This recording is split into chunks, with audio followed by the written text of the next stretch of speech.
ଆପଣ ଦାରା ସିଂଙ୍କ ଜାଗାରେ ଥିଲେ କଣ କରିଥାନ୍ତେ? ମୁଁ ଦାରା ସିଂଙ୍କ ଜାଗାରେ ଥିଲେ ମୁଁ ଟିକେ ଚେଷ୍ଟା କରିଥାନ୍ତି ଯେ ତାକୁ ପୋଡିବା ପୂର୍ବରୁ ତା ଭିତରେ କିଏ ଅଛି କି ନାହିଁ ବା କଣ ଏମିତି ମୁଁ କରିଥାନ୍ତି। ଖାରବେଳ ବାବୁ, ସୁପ୍ରିମକୋର୍ଟ ଦାରା ସିଂଙ୍କୁ ମୁକ୍ତି ଦେବା ସମ୍ପର୍କରେ ରାଜ୍ୟ ସରକାରଙ୍କର ମତ ଚାହିଁଛନ୍ତି। ଆପଣ ଜାଣିଛନ୍ତି 20 ବର୍ଷରୁ ଉର୍ଦ୍ଧ୍ୱ ହେଇଗଲାଣି ଦାରା ସିଂ ଏବେ ଜେଲରେ ଅଛନ୍ତି ଗ୍ରାହମ ଷ୍ଟେନ୍ସଙ୍କର 2 ପୁଅକୁ ଏବଂ ଗ୍ରାହମ ଷ୍ଟେନ୍ସକୁ ପୋଡି ମାରି ଦିଆଯିବା ଘଟଣାରେ। ତ ତାଙ୍କୁ ମୁକ୍ତି ଦିଆଯିବା ଉଚିତ କି? ମୁଁ ଭାବୁଛି ଯେ ବର୍ତ୍ତମାନ ତାଙ୍କୁ ମୁକ୍ତି ଦିଆଯିବା ଉଚିତ। କାରଣ କଣ?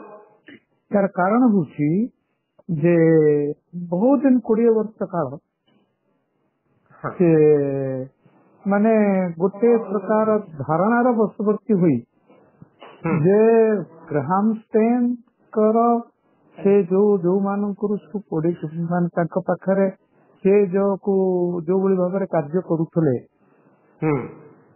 ସେଥିପାଇଁ ଦାରା ସିଂଙ୍କ ମନ ଭିତରେ ପ୍ରବଳ ଆକ୍ରୋଶ ସୃଷ୍ଟି ହେଇଥିଲା। ତେଣୁ ହୁଏତ ମୁଁ ସଠିକ ଜାଣେନି ସେଇ ଯୋଉ ଗାଡିକୁ ସେ ପୋଡିଲେ ତା ଭିତରେ ସେ 2 ଜଣ ଶିଶୁ ଅଛନ୍ତି କି କଣ ସେ ଜାଣିଥିଲେ କଣ ମୁଁ ଜାଣେନି। ମୋର କାହିଁକି ଧାରଣା ହଉଛି ଯେ ସେ ନ ଜାଣିକି ଏଟା କରିଛନ୍ତି। କିନ୍ତୁ ହାଇକୋର୍ଟ ତ ତାଙ୍କୁ କନଭିକ୍ଟ କରିଛି। ହଁ, କନଭିକ୍ଟ କରିଛି। ପରେ ଆଉ ସେଥିରେ ଦ୍ୱନ୍ଦ୍ୱ କେମିତି ଆସିବ? ଜୁଡିସିଆଲ ତାର ପ୍ରୋନାଉନ୍ସମେଣ୍ଟ ଆସି ସାରିଛି, ଜୁଡିସିଆଲ ଆସି ସାରିଛି, କିନ୍ତୁ 20 ବର୍ଷ ସେ ଜେଲରେ ରହିସାରିଲେଣି। 20 ବର୍ଷ ସେ ଜେଲରେ ରହିସାରିଲେଣି। କଣ କହୁଛି ସେ ରହିବା ଉଚିତ କି ନୁହେଁ? ଆଜୀବନ କାରାଦଣ୍ଡର ଅର୍ଥ ତ ସେଇଆ, ତାଙ୍କୁ ତ ଫାଶୀ ଦିଆଯାଇଥିଲା ତଳ କୋର୍ଟରେ।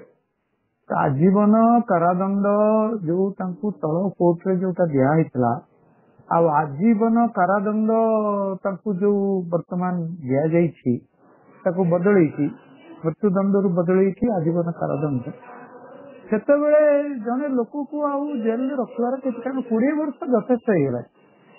ଆଉ ମୁଁ ନିଜେ ସେତେବେଳେ ସେଠିକି ଯାଇଥିଲି, ଯୋଉ ଜାଗାରେ ଏଇଟା ହେଇଥିଲା ମୁଁ ସେଠିକି ଯାଇଥିଲି ଏବଂ ମୁଁ ଦେଖିଥିଲି ଯେ ସେଠି ଯେତେ ଲୋକଙ୍କ ସାଙ୍ଗରେ ମୁଁ କଥାବାର୍ତ୍ତା କରିଥିଲି କେହି ଜଣେ ଦାରା ସିଂଙ୍କୁ ଦୋଷୀ ଆଉ ଗ୍ରାହମ ଷ୍ଟେନ୍ସଙ୍କୁ ନିର୍ଦ୍ଦୋଷ ସେ କଥା କେହି କହୁନଥିଲେ।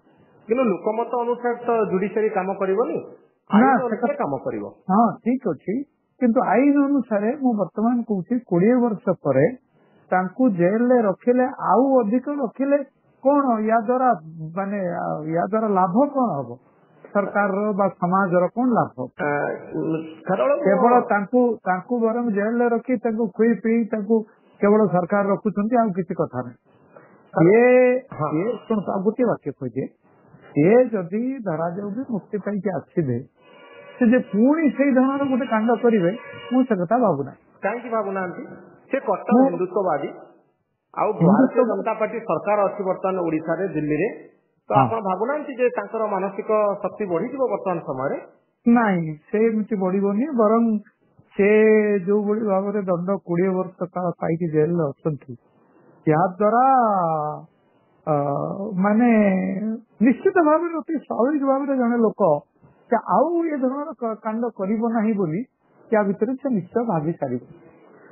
ଆପଣ ତ ଅନେକ ସମୟରେ ପ୍ରେସମିଟ୍ କରିଥିଲେ, ମୁଁ ଅତୀତରେ ଜାଣିଛି।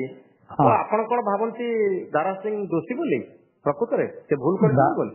ଦାରା ସିଂ ଦୋଷୀ ମାନେ, ମୁଁ ଏକଥା କହୁଛି, ଗୋଟେ ସାମୟିକ ଉତ୍ତେଜନାର ବଶବର୍ତ୍ତୀ ହେଇ ଏବଂ ବୋଧେ ସେ ଗାଡି ଭିତରେ ପିଲାମାନେ ଅଛନ୍ତି ଏକଥା ନ ଜାଣି ବୋଧେ ସେ ଏଟା କରିଛନ୍ତି, ମୋର ଏଟା ଧାରଣା।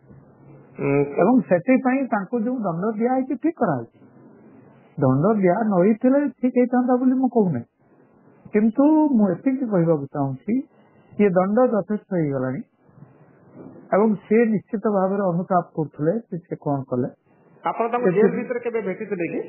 ନା। ବର୍ତ୍ତମାନର ମୁଖ୍ୟମନ୍ତ୍ରୀ ମୋହନ ମାଝୀ ତାଙ୍କୁ ଜେଲରୁ ମୁକ୍ତି ଦେବା ପାଇଁ କି ଅତୀତରେ କିଛି ଦିନ ତଳେ ନିଜେ ଆନ୍ଦୋଳନ କରିଥିଲେ, ବସିଥିଲେ ଧାରଣାରେ। ତ ଆପଣ ଭାବୁଛନ୍ତି ଓଡିଶା ସରକାର ବର୍ତ୍ତମାନ ଉଦାରମନା ହେଇ ତାଙ୍କୁ ଜେଲରୁ ମୁକ୍ତି ଦେବେ? କିନ୍ତୁ ଯଦି ମୁକ୍ତି ଦିଆଯାଏ ତାଙ୍କ ସମ୍ପର୍କରେ ଅନେକ ଗୁଡିଏ ଚର୍ଚ୍ଚା ଆଲୋଚନା ହେବ। ସରକାର ହିନ୍ଦୁତ୍ୱରେ ବିଶ୍ୱାସ କରନ୍ତି ଆଉ ଜଣେ ଖ୍ରୀଷ୍ଟିଆନ ପାଦ୍ରୀଙ୍କୁ ଆଉ ତାଙ୍କ ଦୁଇ ପୁଅଙ୍କୁ ନିର୍ମମ ଭାବରେ ପୋଡ଼ି ମାରି ଦେଇଥିବା ଜଣେ ବ୍ୟକ୍ତିଙ୍କୁ ଖଲାସ କରିଦିଆଗଲା, ଏଭଳି ଅଭିଯୋଗ ସରକାର ବିରୁଦ୍ଧରେ ଆସିବ? ହଁ, ସେଟା ଆସିବ, କିନ୍ତୁ କଥା ହଉଛି ଯେ ଜଣେ ଯେତେବେଳେ କିଛି ଗୋଟେ ଅପରାଧ କରେ ସେଥିପାଇଁ ମତେ ଲାଗୁଛି ସେ ଅନୁତାପ କରୁଥିବେ ନିଶ୍ଚୟ।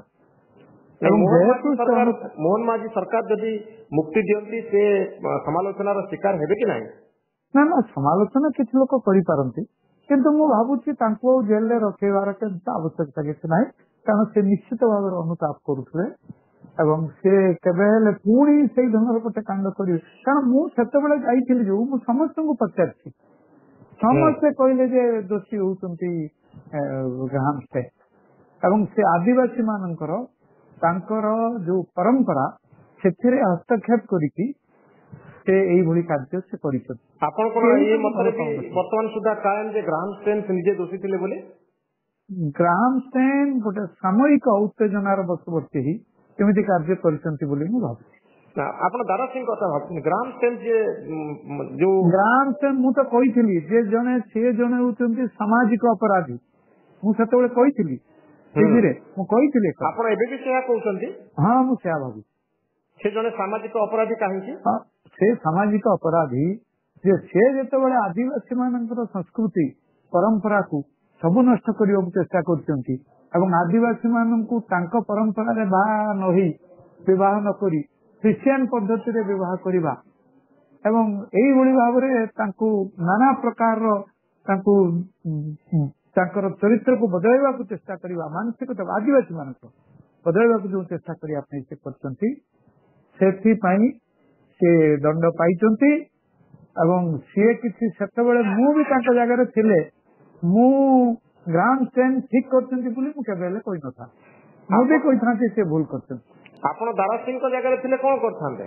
ମୁଁ ଦାରା ସିଂଙ୍କ ଜାଗାରେ ଥିଲେ ମୁଁ ଟିକେ ଚେଷ୍ଟା କରିଥାନ୍ତି ଯେ ସେ ତାକୁ ପୋଡ଼ିବା ପୂର୍ବରୁ ତା ଭିତରେ କିଏ ଅଛି କି ନାହିଁ ବା କଣ ଏମିତି ମୁଁ କରିଥାନ୍ତି, ସେଇଟା ଚିନ୍ତା କରିଥାନ୍ତି, ଦେଖିଥାନ୍ତି। କାରଣ ନିଶ୍ଚିତ ଭାବରେ 2 ଜଣ ଶିଶୁ ପୁତ୍ରଙ୍କୁ ମାରିଦେବାଟା କେବେ ହେଲେ ଠିକ ବୋଲି ମୁଁ କହିପାରିବି ନାହିଁ, କିନ୍ତୁ ଗୋଟେ ଭୁଲ ଧାରଣାର ବଶବର୍ତ୍ତୀ ଯେହେତୁ ଦାରା ସିଂ ଏପରି କରିଛନ୍ତି ତେଣୁ ମୁଁ ସେ ନିଶ୍ଚିତ ଭାବରେ 20 ବର୍ଷ କିଛି ଗୋଟେ କମ ସମୟ ନୁହେଁ, ସେଥିରେ ସେ ଅନୁତାପ ନିଶ୍ଚୟ କରୁଥିବେ, ତାଙ୍କୁ ଜେଲରେ ରଖିବାର କୌଣସି ଆବଶ୍ୟକତା ନାହିଁ। ବହୁତ ଧନ୍ୟବାଦ ଖାରବେଳ ବାବୁ ଆପଣଙ୍କର ମତାମତ ପାଇଁ, ବହୁତ ଧନ୍ୟବାଦ।